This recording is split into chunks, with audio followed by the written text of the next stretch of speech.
Photographers are like airline pilots. They often depend more on their gear than their intuition. They wander our Earth back and forth on the same routes, and nobody is thankful for what they do. They eat a lot of corn chips. Doesn't mean if 5 of them came to me for help, I'd refuse.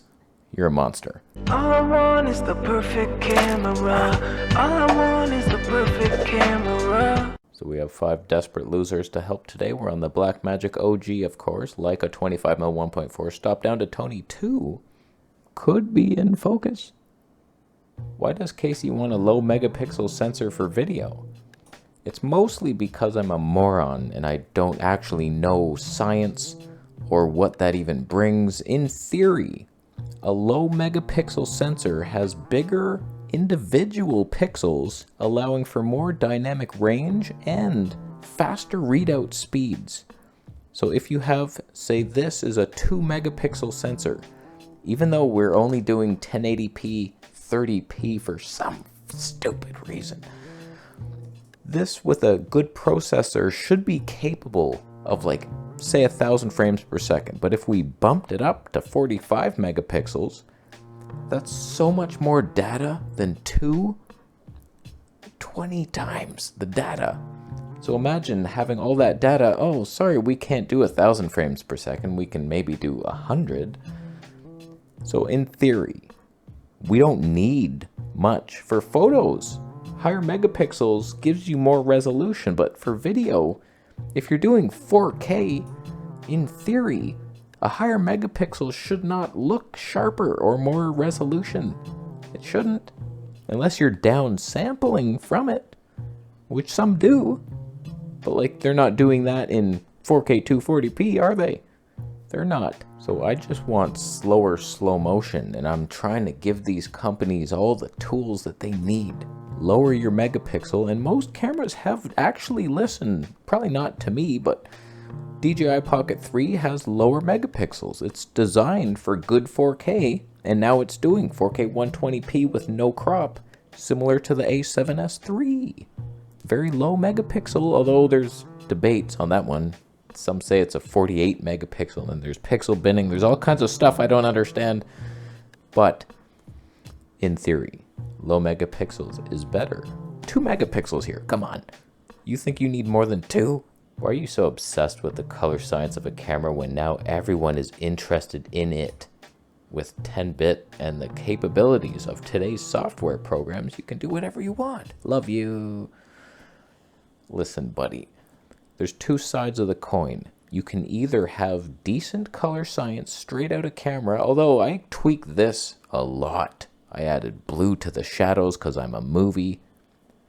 I added like some highlight stuff, and I tweak things. But there's a joy to be had when a camera just does it straight out of camera, like the Nikon. I just filmed that loser photography photo competition thing on a Nikon Z frickin' 30 with the 40mm Tony 2, and that's standard straight out of camera. So like, it's cool when you don't have to do much, whereas Sony, you go straight out of camera, you're like, oh, that's a little green, and it's so hard to judge. When there's like a magenta shift or a green, some of you pick out colors where I'm like, what are you talking about? I don't even see that. And no, I'm not on a calibrated monitor. I have no idea what I'm doing. So it's like, it's nice when you don't have to tweak too much, but on the other hand, Sony a7S III destroys everything we still know. So like, if you can just learn to grade your footage and just do a little tweak from red to yellow and find that skin tone line balance thing, then you're pretty happy. You're good to go. It's just sometimes you notice on Sony, it's like, oh, well, the greens of the leaves are like yellow. And it's like, that's weird. You can tweak them to go back to a little more blue in the yellow. So in my opinion, Blackmagic OG does great color science. Nikon, amazing. Canon, really good. Those are like the top 3 for me. Sony, sometimes. I'm impressed with Sony. Usually though, I'm tweaking stuff to get it to look the way I want. Annoying. Panasonic always had like a pig skin look. Very pink in the face and oversaturated reds. Fuji, interesting, but like brownish skin, if not purple. magenta shifting. A lot of weird stuff happens, but does it really matter in the end? A lot of people grade their footage and add this like creative feel to it, and it's like, what the hell is that? I've seen people doing color grading tutorials with the worst looking shot ever. I'm like, I'm listening to you for advice? I would set your studio on fire if I had but a lighter in my pocket. Let's move on from him. Completely off topic, I'm a cheap-ass hobo. Is the Panasonic G95 worth considering in 2024? Like, no. It's not even close. Like, you could get by. You could do it. I started this channel... No, I didn't. I continued the channel with a G85, even worse than that. But the G95 actually crops in 4K more than my G85 did. It got worse. Shocking how our industry just like, we add some features and then remove others to pay for the things we added. I'm on to you. It's not good. You have no phase detect. You have IBIS. You'll get alright, but everything's going to be out of focus with bad color science, depending on who you ask. Great stabe. Leica lenses. You could do it, but like, it's not even cheap. It's like $1,000 Canadian. I just looked it up and I was like, it's not even like a budget option. What are you talking about? There's so many other options. Like the Canon R10 would probably be way better. Fuji XS10. The 20 is a little higher than your price range. Come on. Nikon Z30. You kidding me right now? Panasonic G95 versus the Z30? That's Zorro. Come on. Sony ZV-1 would probably kill this thing. Canon R8. A little more coins, but you're getting full frame. Holy shit. Just a couple $100 more. Like if you're about to buy a camera, wait 2 months and keep saving. And then boom. Oh, now I have enough. Canon RP. I want one. Don't you? Canon 6D Mark II. I've seen them $800 Canadian. Full frame. Best color science in the business. Come on. That's it. For now. It's not good. Like, no, of course not. You wouldn't get that. What are you doing? Use your phone. For the next hobo loser, we must switch systems to show him. He's not smart enough to hear the words. He must see and feel the message. Let us switch.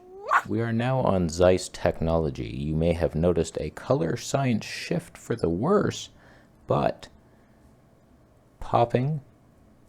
This guy has to feel. This hobo bitch, you think he could understand if I didn't switch? He's a photographer. He's like eating noodles and shit. Does anybody have experience with the Sony 35mm 2.8 Zeiss lens that you're witnessing right now? I wanted to buy the 28mm Tony 2 or this Zeiss. He's actually debating this right now. I have to save him from himself.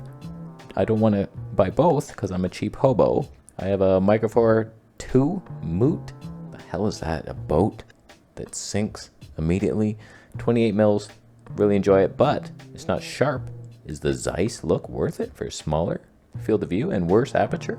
Tony and sure. I can get a Zeiss for 200, 28 for 155. My God. It reminds me of when I bought the Mitacon 25mm instead of a Leica 25mm. I forever regretted it until I repurchased it once I grew up. You're in that same boat. The 28mm is a piece of Tony trash. Just because you see the Tony 2, oh, and this is a 2.8. For 1, that doesn't matter at all. For 2, 35mm, tighter shot. Probably similar background blur in the end game. Zeiss pop, like it's not even in the same league. That is a ghetto Sony Prime that nobody loves. Zeiss? You're debating between a Zeiss and a Sony lens. Do you even hear yourself talk? I guarantee you, anybody who's ever bought that 28mm lens never uses it anymore. It was cheap, it was cool, they had a Prime, wow. Tony 2, not bad. Zero 3D pop. Have I ever tried it? No, it's probably the best lens ever made. I don't know.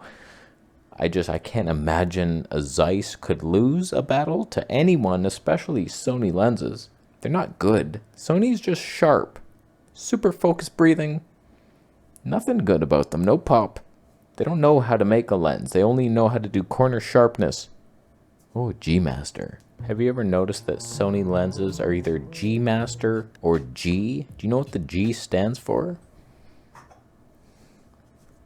This little G. You see that thing? You know what that stands for? Good. Good enough. That's all you're gonna get. Not great. Not gold. Not giving hope to humanity. It's good. It's a good lens. For who? For no one. Last question. I'm a newbie. What do you suggest? ZVE 10 or the Pocket 3? I plan to use it as a web stream cam. I may get into vlogging at a later date. I'm just going to assume you're going to fast track that vlogging wish of yours and start immediately. The Pocket 3 is superior in every way. If you're just in here, you get a somewhat decent Leiss? Wow. If Leica and Zeiss made a company, it should not be called Leiss. It's not going to sell well in the third world countries. You'd get by. I don't know, like I was pretty impressed with the Sony a6400. As much as I make fun of these like budget Sony options, they are sharp and good autofocus, and you get some background blur, and all right, they're punchy. They punch. But like, I don't know, ZVE 10 you could, but if you want to take it on the road, you're now stuck with crap. Super shaky footage, no IBIS.